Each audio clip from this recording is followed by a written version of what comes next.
In my last video, I talked about the novel by Vladimir Nabokov called Pale Fire. In case you haven't watched the last one, Pale Fire. Well, I'm just started reading it, so I'm slowly sort of getting a sense of what the story is about. From what I can glean, what I can understand so far, the book is written from the perspective of Kinbote, who is the commentator. He's commenting on the poetry of John Shade, and one of the poems that John Shade writes is called Pale Fire, which of course sets the precedent for the rest of the novel. And Pale Fire, the poem Pale Fire, is very metaphysical. It gets into all sorts of questions of life and death and the afterlife, and how we need to dream much bigger when we think about the prospect of the afterlife. We can't reduce it to what John Shade calls a domestic ghost.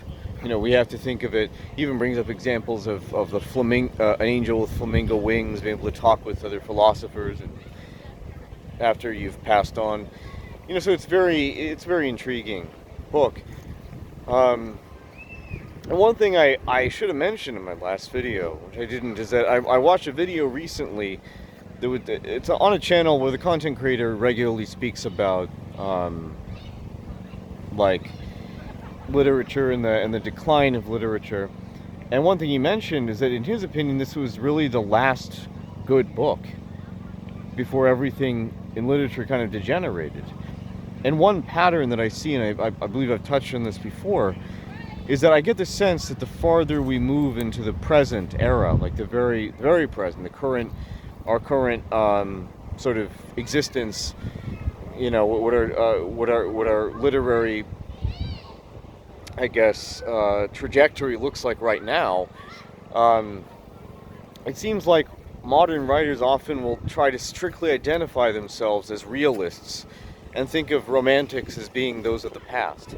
And I'm not saying that that's said explicitly, and I'm not even saying that that's a conscious belief, but it seems to work on an unconscious level, which is why, as I mentioned, so much of literature nowadays is not only, I guess, maybe propagandistic in many ways, which that's a whole other video's worth of discussion, but really ultimately the issue is of literature being watered down.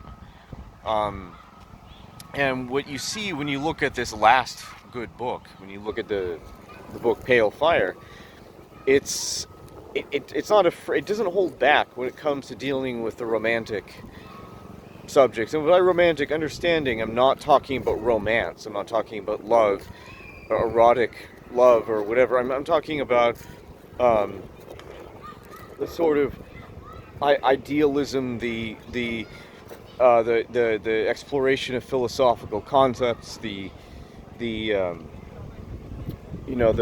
more embellished language, and that reminds me, actually, before I get into my next point, there's another content creator I've been listening to, the channel called Pen and Poison, where she said she was actually criticized after she had tried to publish a book for being too philosophical. You need to cut down the philosophy, which is another kind of interesting sort of clue, I think, that kind of tells you the trajectory where this is all going, in terms of the decline of literature, but I think what's interesting when you look at Pale Fire is that it like a lot of Mozart's operas, it goes to the heights of like other worlds, other realities, things that are more beautiful, but also talks about the everyday life and the funny little quirks, that people have.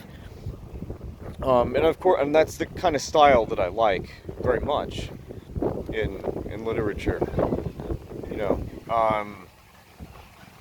And I think another point, I think another thing was very interesting.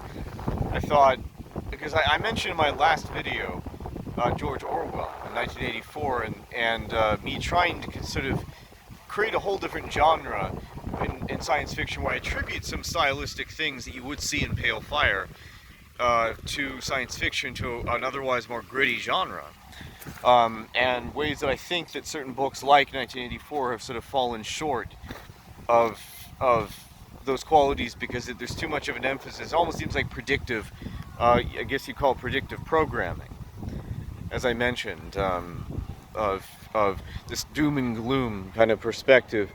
And that's one of the reasons why, as great as 1984 is, the writing does feel a little bit wooden compared to reading something like Pale Fire.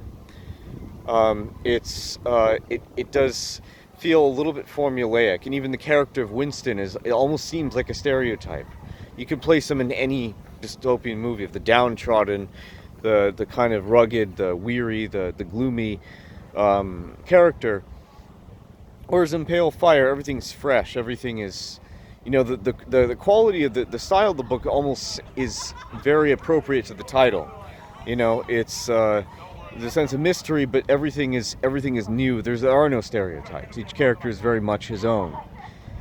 And I think that's the kind of individuality in the literature is perhaps what was perceived as more threatening, which makes sense why perhaps it was just on the precipice of then literature declining after this book was published.